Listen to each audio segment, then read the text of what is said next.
Bonjour à toutes et à tous, c'est Darkista. Hi everyone, it's Darkista.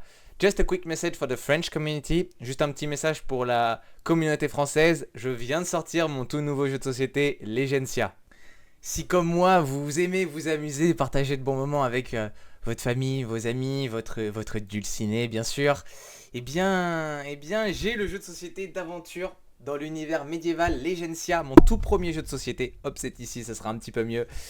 Je vous montre quelques images. Hop, maintenant. Legencia, c'était un jeu de plateau d'aventure dans l'univers médiéval où, eh bien, il faut accomplir des quêtes pour l'emporter, accomplir sa destinée. Vous pouvez choisir de vous équiper, d'aller chercher des ressources, d'attaquer vos adversaires, de parlementer avec eux, tout ça pour, eh bien, être le premier à atteindre finalement la gloire et la gloire éternelle. Je vous mets également dans la description une présentation du jeu un peu plus détaillée avec différentes images, différents petits tips, différents petits conseils, mais aussi des éléments un peu plus concrets de gameplay. Je vous laisse aller découvrir ça. Je vous mets quand même le lien dans la description avec moins 10% sur votre première commande. Bonne vidéo.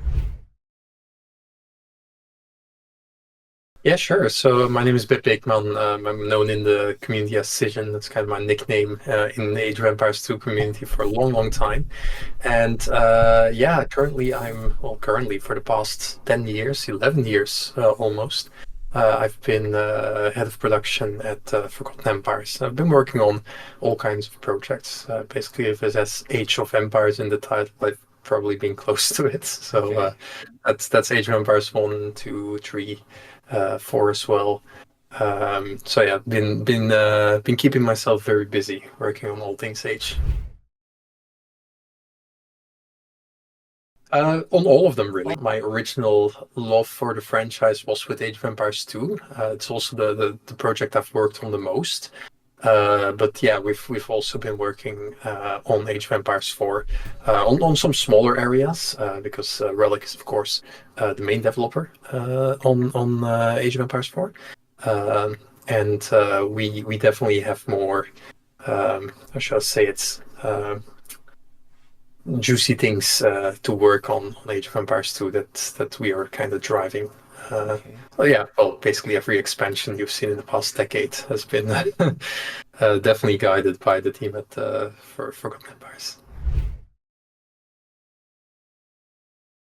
I actually used to work at Nintendo, Nintendo of Europe.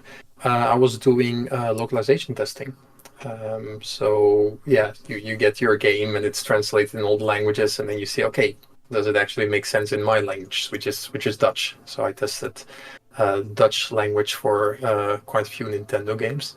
That was good fun, but then at some point I was kind of working on a mod for Age of Empires, and that mod kind of picked up steam, and we were like, oh, okay, I'll tell the story then, because it's a fun story, and maybe we'll get some of the details there. So I'm gonna say 12 years ago at this point, I was kind of playing around with Age of Empires 2 and kind of trying to see like, hey, there is this modding community and they're doing cool things, but the one thing that I haven't done yet is adding new civilizations, which is kind of always the dream, right? Like that's the piece, the piece that is so juicy.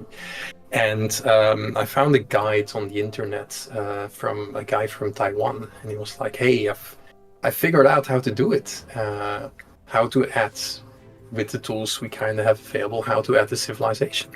Now, he made the guide in Chinese. I don't speak Chinese, so with Google Translate, I kind of tried to figure it out. And then, like, after a few days, I actually managed to add a civilization that you could select.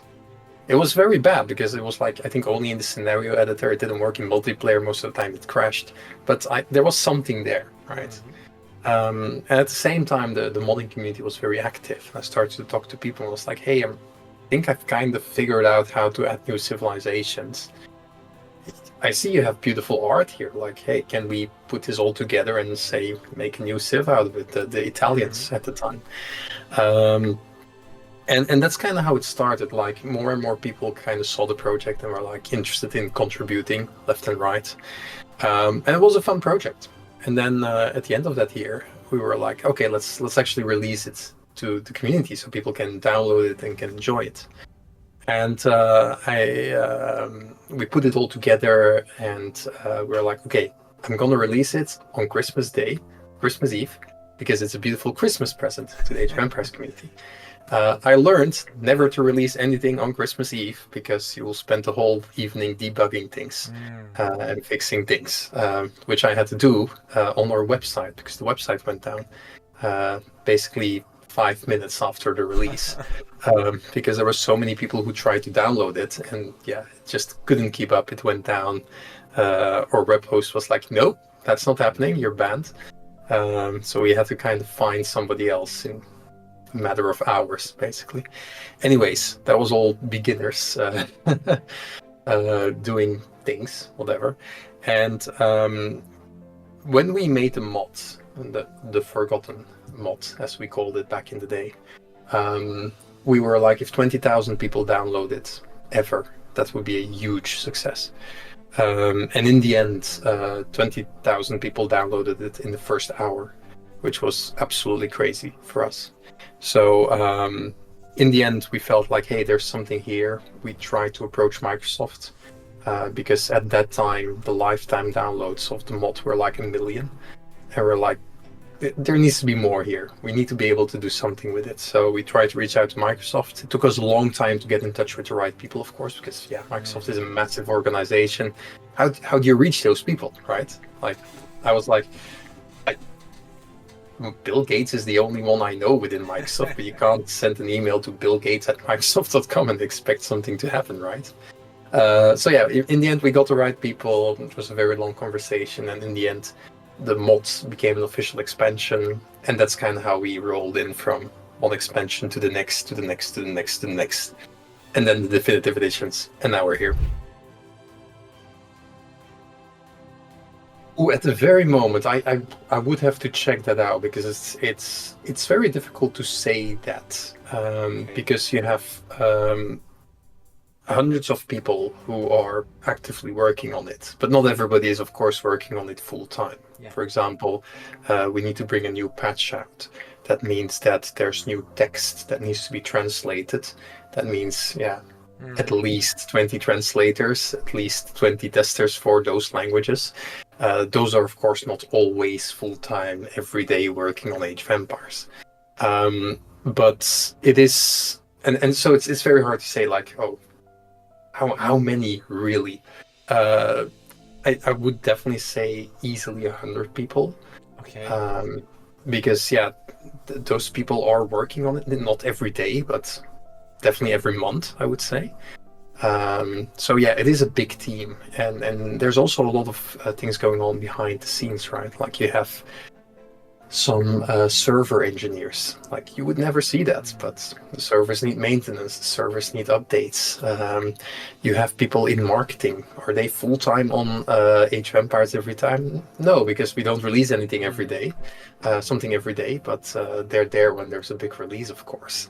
And there's so many people in so many teams that are helping out on that. Because when I say hundreds, I'm not talking about the Forgotten Empires team. This is also Microsoft, World's Edge, all kinds of dev partners that are involved with this project, localization teams, testing teams. Yeah, a big group of people. And I think the biggest testament of that is the credits.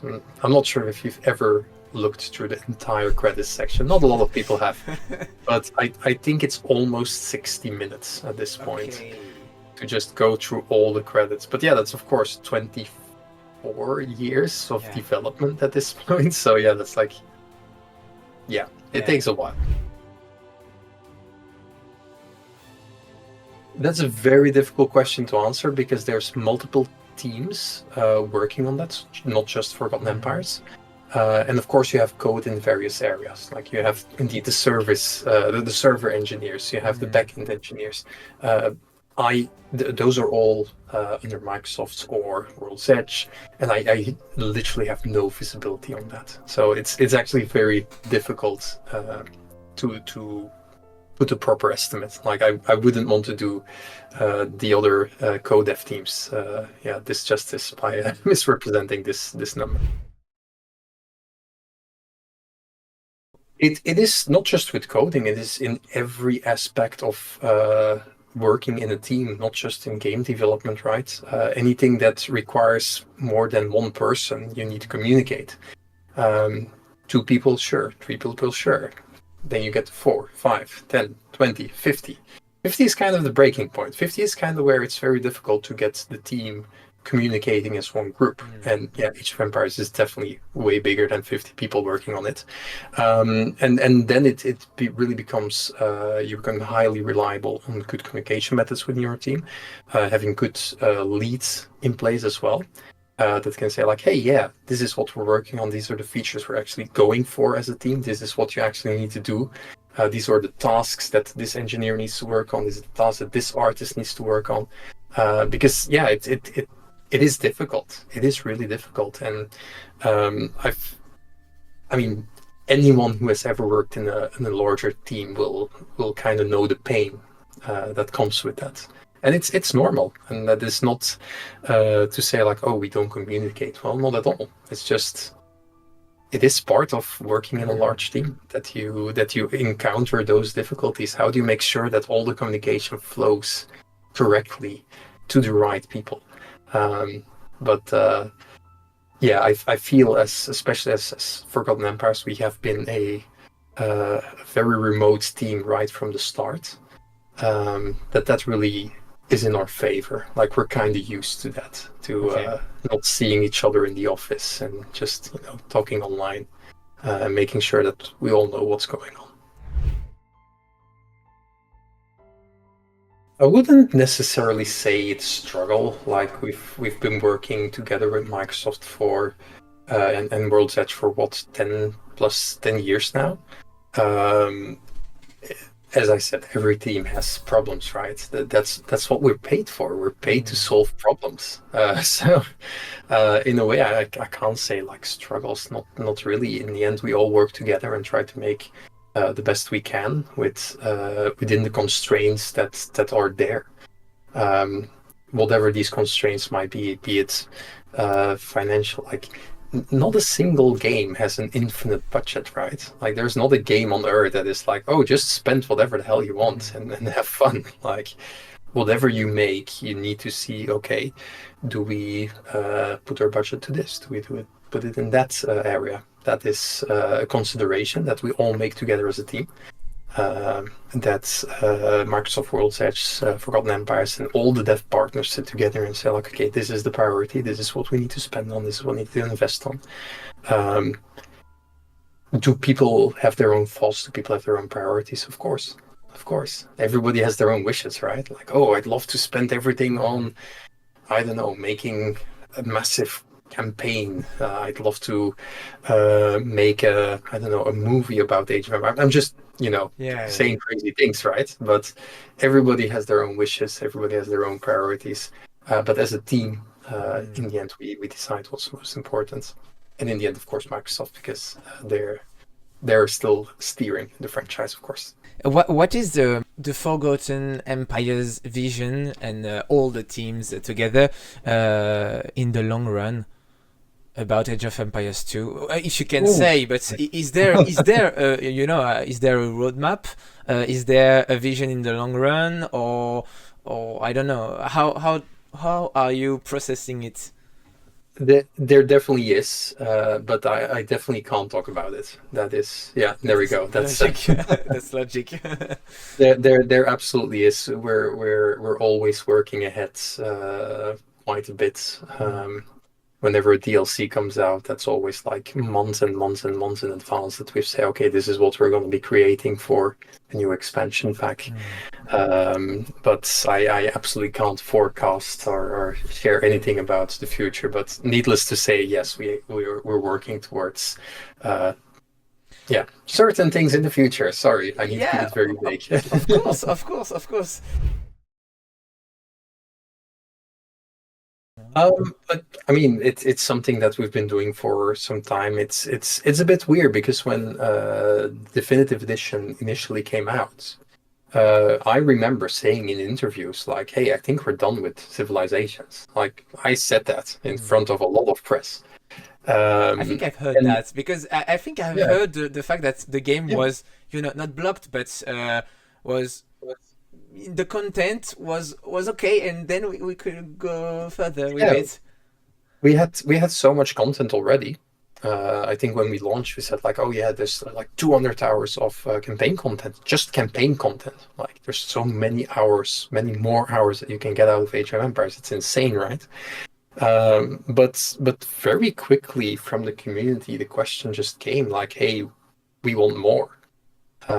We want more civilizations, and so we released Lords of the West, and that did very well. And after that, people were like, "Yeah, we want more, and we want more."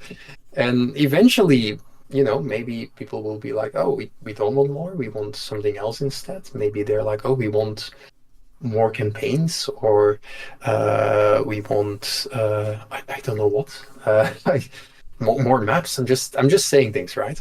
Um, and if it comes to that, we'll see. But for now, as long as people do ask, and we do see that they sell very well, it kind of feels like, yeah, this is clearly what keeps people happy. And I mean, the last one, Mountain Royals, how recently was that released? 3 weeks ago, I think. Yeah, it's great. Like, there's still so much discussion, so much things that people are figuring out about civilization. It's just a pleasure to watch, really. Yes, yeah, actually very happy. Like we had Armenians and Georgians, and then we had the rework for the Persians, new campaigns as well. And yeah, just happy with it. Like, of course, we have the what is it now, the Monaspa glitch, which Yeah. really unfortunate. It's not the first time we release a unit that is very overtuned and just melts buildings. We've had it before with the what was it, the Burmese Arambai. We had this is a long time ago. The Ethiopians on release, they just melted TC. I mean, they still pretty decent at it, but on release it was bad. And now we have the Monaspa. It just seems like every Age of Empires game struggles with that at some point. Like Age of Empires 4 also had it with Fire Lancers. So yeah, needless to say, it will be patched out on the next occasion. I can't really speak to finance. That's more of a Microsoft conversation, so I absolutely can't speak to that.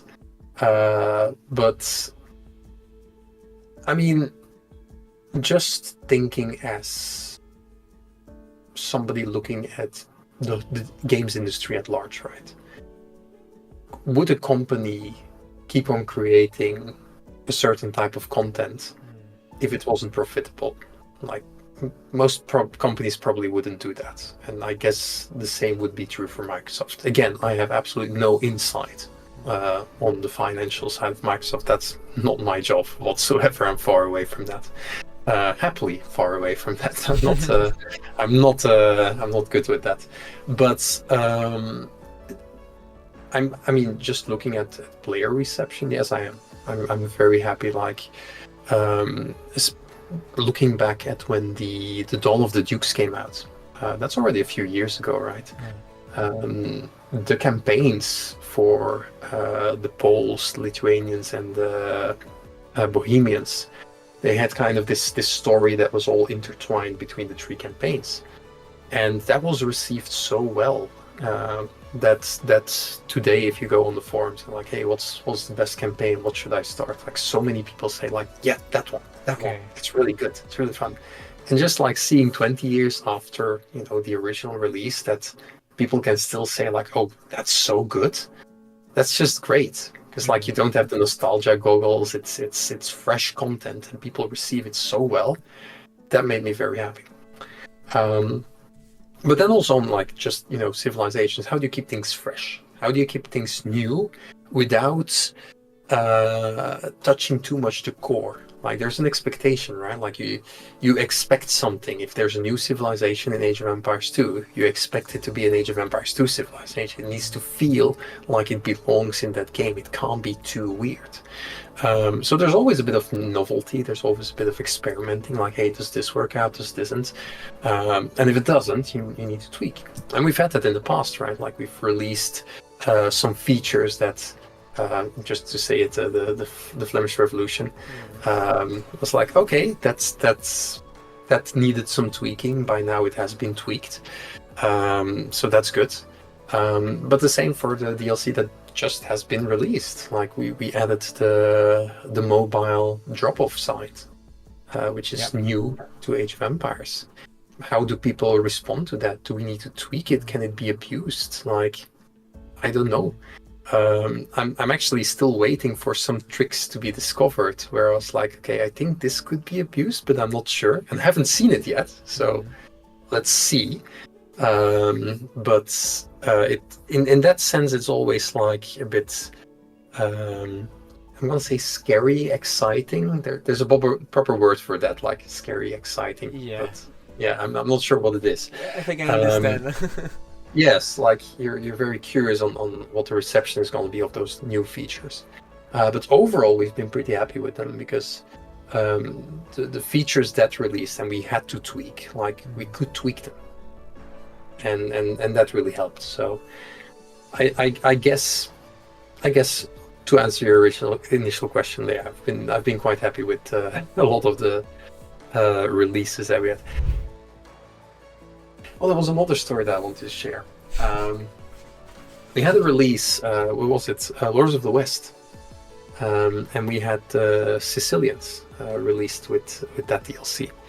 And at some point there was a Sicilian YouTuber. I think he actually casts lots of his games in Sicilian. Like he's kind of a variety caster. And he heard that Age of Empires got the Sicilians, and he just played it a bit, and most of the time he was just so over the moon and so excited by just hearing the guys talk in Sicilian or like an older version of Sicilian, and that was so important as well. Like we're kind of representing cultures in the game, right? Like somebody who is from a certain country wants to see their country represented, their country's history represented in a way that they can connect to it, and that they can see like, oh, this is me, this is my ancestors. So yeah, it's so important if you're creating new content, if you create a new civilization, that people around the world feel represented by that content. Like it's their history, it's their culture today as well. So yeah, I was very happy to see, of course, that specific YouTuber be very happy. But it's the truth for everybody, right? Like if you're from India and you play Dynasties of India, you kind of want to feel like, yeah, this is my country's history represented in a fun way. It's not a history book. It's not. I mean, we have flaming camels that just keep on flaming the whole time. We have eagle warriors fighting paladins in the fields of Korea. Like it's not a history book, but we want to at least offer that authenticity. And in that sense, I'm also quite happy with all of the releases we've had in the past. I'm going to say 10 years at this point. So that's a very difficult one. So when it comes to, okay, so we're talking about like, let's say the champion, right? Yeah. Would the champion look Aztec and Mayan, Yeah. French, and okay, all those things. So there's a few considerations there. So when we initially started working on Definitive Edition, we actually looked into that, and we very quickly ran into a very practical problem. And that is that we still have a 2D game. So they're all 2D sprites. And that means that every frame, every sprite is a different image. And it's rendered out as such. So if you have like you have your guy pulling a sword, it's all the, what is it? I don't know, 60 frames or 30 frames. I'm not sure how much we have. are actually rendered out and are stored for every rotation of the unit, for every animation as well. So you have like dead, rot, attack, walk, idle, all these animation. That adds up really, really quickly. And we also have like the Ultra HD graphics for 4K monitors and then the normal graphics for HD monitors. So we have a lot of art assets. And we made a calculation. It was like, if we would add graphics for every single civilization, our game would be like half a terabyte or something. I forgot the exact the exact calculation, but it was like way too big. Because, okay, sure, there are computers out there that can run that. That's absolutely fair. But you would have so many people who can then not play the game anymore. And then also, not only put it on your hard drive, also load it into memory. Because, yeah, you need to show it on the screen. So there were just technical limitations that even prevented us from going that deep into making the civilizations unique. Okay. Well, that's a really interesting answer. I think the people will be, really interested by that. The storage aspect, the frames aspect. I know that the game is an old game. Are you still working on the old code, or is this a new code? How do you manage to, when you release a DLC, when you release a hotfix or a patch, is this, how to navigate in this code because it's old or because you made a new one? I don't know. It's the old code base that. So when we started working on the definitive edition, we started to work with the code base of, I think it was the HD edition, which was built on the original 99 code base. Now, for the HD edition, the code base, it got a lot of changes, of course. But for definitive edition, we had to go a lot deeper. Like, the renderer was completely made from scratch. The original renderer had a lot of assembly code in it. Now, assembly code, if the way it was kind of written, it had to be all converted to proper C++ code, because otherwise we couldn't target certain platforms. So we're like, okay, we need to get rid of that, rewrite whole chunks of code that the game at that point relied on. So it was a big challenge. Also, like, a lot of that code worked very well, but made certain assumptions that were just not true anymore in 2022 or 2019 or 18, whenever we started working on it. And those all had to be adjusted as well. On top of that, the original coders, the original team, like, all that knowledge was not necessarily around. Like, we had quite a few, we had some of the original ensemble team actually work on Definitive Edition, which was super valuable. But still, like, so much original knowledge on, like, why was this done this way? Why was it done that way? Was not necessarily there anymore. And also, this was an interesting one, when we started working on it, I think we found like a copy of the original bug database from Ensemble Studios. And just like every game, the original CD version shipped with a lot of bugs. A lot of internal bugs as well, that all of a sudden we now had to go and fix because we had to work around them and actually develop the game further. Like, early limitations, like, maybe they never made the assumption there would be more than X amount of civilizations, right? Like, all of a sudden you need to go into that code, see which assumptions they've made, and now fix the code that this assumption was based on. And that still creates a lot of difficulty. Like, why was this the assumption back in the day, and how do we work around that? So the old code base definitely, provides challenges. Let's put it like that. Also, code standards change. Like, the way we think about code has changed significantly. Doesn't mean that, one is better than the other. Well, a lot of engineers watching this video will probably have their own thoughts about that. But if you look at how things are coded, like you have certain systems, and now you have to make that work with more modern systems. Like I spoke about the server infrastructure, right? That server infrastructure was not written in 1999. That was written much more recent.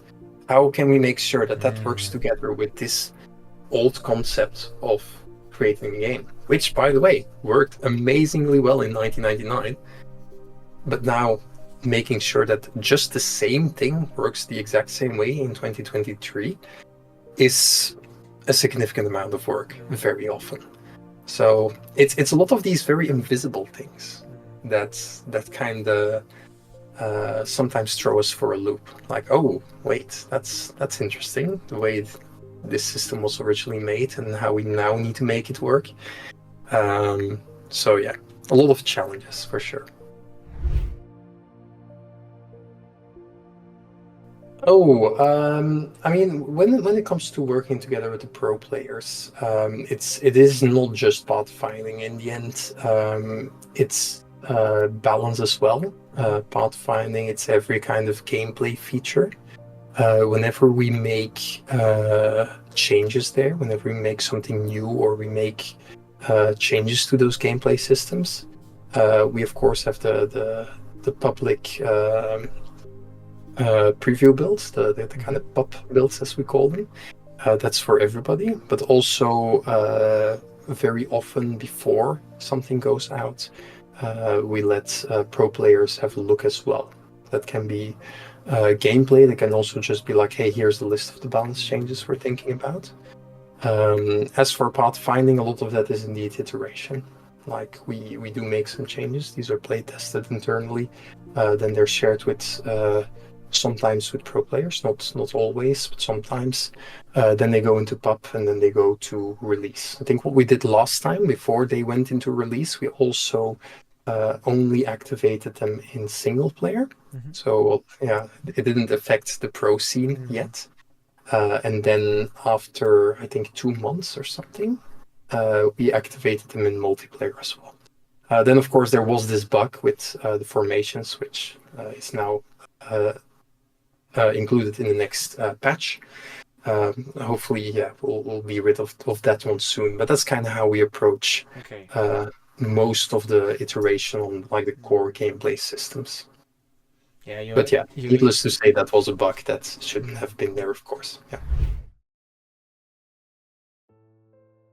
Back in the day, Ensemble Studios wrote the random map scripting system, RMS. It was kind of a custom scripting language to create the random maps. So Arabia and then all these Black Forest Arena, all of these are generated by a script, and then the game runs that script and it turns it into a map that you can play on. And that system is still there. Like if you have a map from 1999 and you put that in the game today, it will still work. It's the exact same system, but we have expanded it a lot. So we've added a lot new features that are now being used very often in more recent maps, especially when you look at the tournament maps. Nowadays, none of those would have been possible with the features from 1999. So a lot of those updated features came in 2019. We've added more with patches afterwards. So if we see a very big need for a feature, like our map scripters are hitting a wall and they're like, oh, I really want to do this, but I can't do it. And they go to an engineer and it's like, hey, what do you think about this? And like that, the system sometimes expands a little bit. But yeah, we feel pretty good about the system now. I mean, we have how many thousands of custom-made maps. So I feel that the community is very creative with the system that's now in place. Okay, so you used it and expanded it, and okay, that's really interesting. I think that's another one of those questions I can't really answer because we were not close enough to Age of Empires 4. just like every computer game out there, Age of Empires also has cheaters. And I'm not talking about single player cheating. You can do how do you turn this on as much as you want. Go for it. If you want to beat up Joan of Arc like that, that's fine. But of course we have cheaters. We've implemented a lot of anti-cheats. I think it was, let's say, January 2020 something. I forgot the exact year, but over time, whenever we see a very common cheat pop up, we try to address it in a future patch. Sometimes that is a lot of work. Sometimes it's an easy fix. But we have had a lot of patches go out with further anti-cheat measurements. We still have cheaters, of course. That will never go away. It's always a chase, right? Like in every game, you always need to catch up with whatever is new. And but also as part of that, there is an enforcement system. You can report players inside the game. That is actually followed up on very actively by World's Edge and Microsoft. And people do get banned. People do get timed out.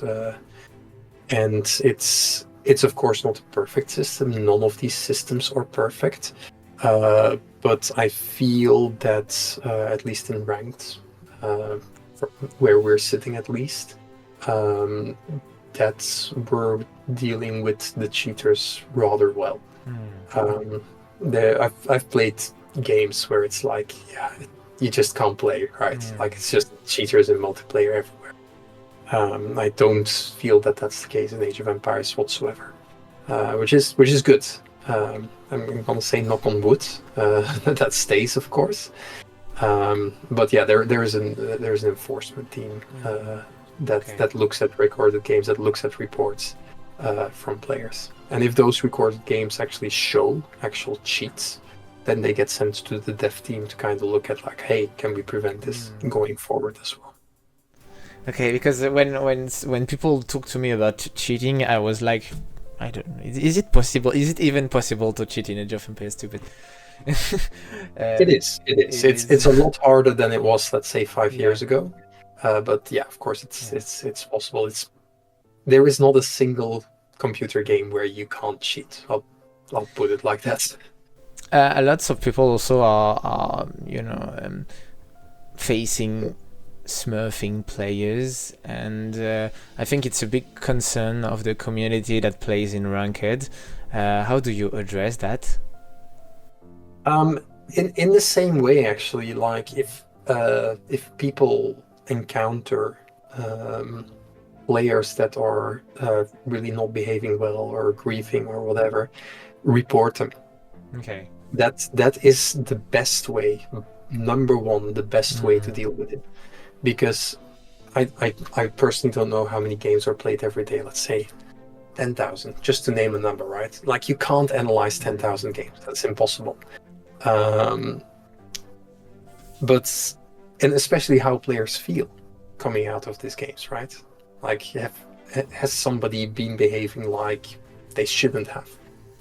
Report it, because the reports are dealt with. I see it front row every day. There's like this big chat where some reports are discussed, and they are being dealt with. So it's a matter of visibility. Like if you think that report button doesn't do anything, no, it does. Use it.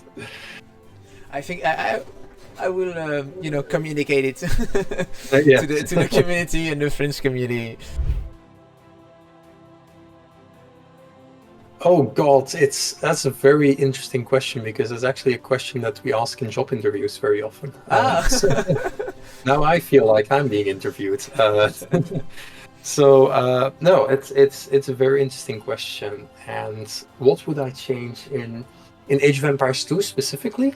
In Age of Empires 2 specifically, but you can say the Age of Empires. Okay.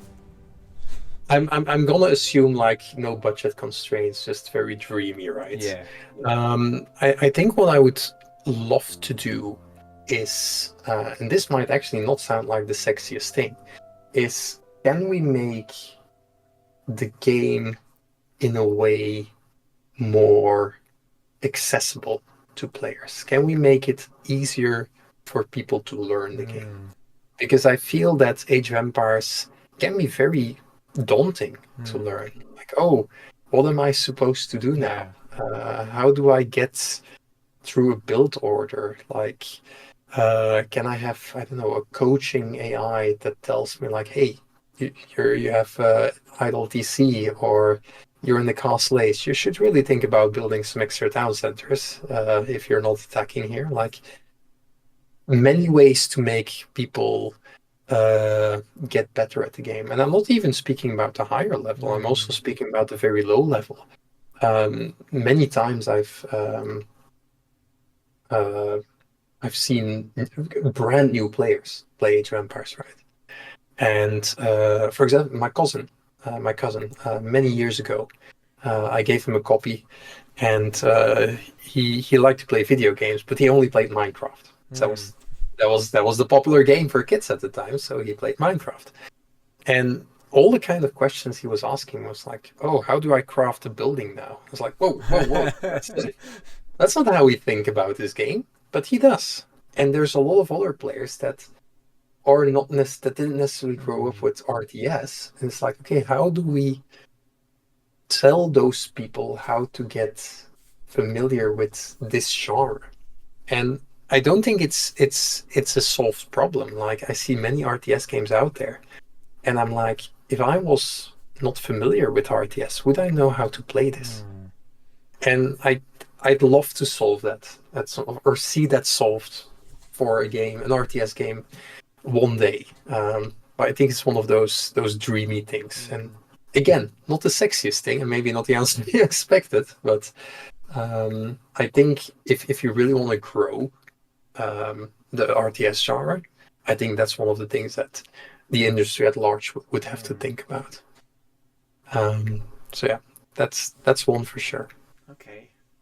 Okay, that's an interesting one, because I tried, to communicate the game to my closest friends and say to them, you will see, that's a great game. I've been playing it since like 20 years, and it's amazing. And they were like, oh God, too many things to manage at the same time, and it's too hard. And they gave up, and I was like, you shouldn't, because when you learn, and I am seeing the point here. Yeah, another part of that is, and I think the definitive edition made a lot of improvements there, was just like how you kind of control the game. That improved a lot. Like, we have a global queue now, for example. Like, you can see all the things you're doing. You can see how many people are working on your gold. Like, these very little things. I'd love to see how far you can kind of push that. And I'm not saying automate the whole game. I'm not saying auto everything. I'm not saying auto economy. None of that. But there is still a point where we can make the controls a little more accessible. So you're more playing the game and less, trying to figure out, what do I click now? Like, how do I even control? Like, I see knights standing there. What are they doing? Or I see even this is an interesting one. Like, that I also noticed with somebody watching them play the first time. They had sheep. What do you do with sheep? We eat them. Like, of course, that's what we do. Yeah. But if you've never played Age of Empires and you see sheep, then you might think, okay, do I need to get their wool? Yeah. Or are they just standing there being nice? Because that's also the case in a lot of games. Do I need to feed them so they grow? Yeah. Do I need to send them to the forest so they can graze there? Like, there's so many, like the concept of a sheep, like, we eat it and it turns into 100 food. No, that's not the case for a lot of people. So it's really like at a very, very basic level that I'm kind of curious what you can do. Yes, it's a hurdle. Was this the source of the idea of I forgot the civilization where you can put your sheep in the meal? Was no, this the idea? That was unreal. And actually, we saw the opposite there. We saw that people who actually know Age of Empires struggled with that, because for them it's like, no, I have my sheep, I eat them. I don't want to put them in my mill. So we actually see that that was the opposite effect that we kind of created there. So, yeah. Oh God, I have no idea what I would say to the community at large. I would say like just keep on enjoying the games, whichever Age of Empires game that is, Age 1, 2, 3, 4, whatever comes out in the future. Just enjoy it, do your thing, create your own stories and share them with your friends. Like that's the most fun you can have with Age of Empires. It's how I have been having fun with Age of Empires for Jesus, 20 years. And also, like, don't if you have issues with the game, like, go to the forums. Go to the forums, tell what the problem is, and there will be follow-up. Like, those forums are monitored every day. Everything that is reported there turns into a bug report of some sort, and then it gets followed up on. So we're really trying hard to make sure that we can listen to the community as well, if there are any issues. And also, if you like the game, just let us know as well. Just on the forums, let a review, like whatever. But we like to hear that as well. Thank you so much, Bert. It was really nice, to chat a little. I know sometimes questions can be hard to answer to because some are some are maybe too technical. Others are not secret, but Microsoft business. And I know that it can be hard, but it was really interesting. Thank you for taking the time. No worries. I think in the end we just ran into like two questions that were kind of like there's no way to really talk about this. So it was an interesting conversation, I hope. It was. I'm really glad that we could talk and that you took the time for me and for the French community and for the community in general.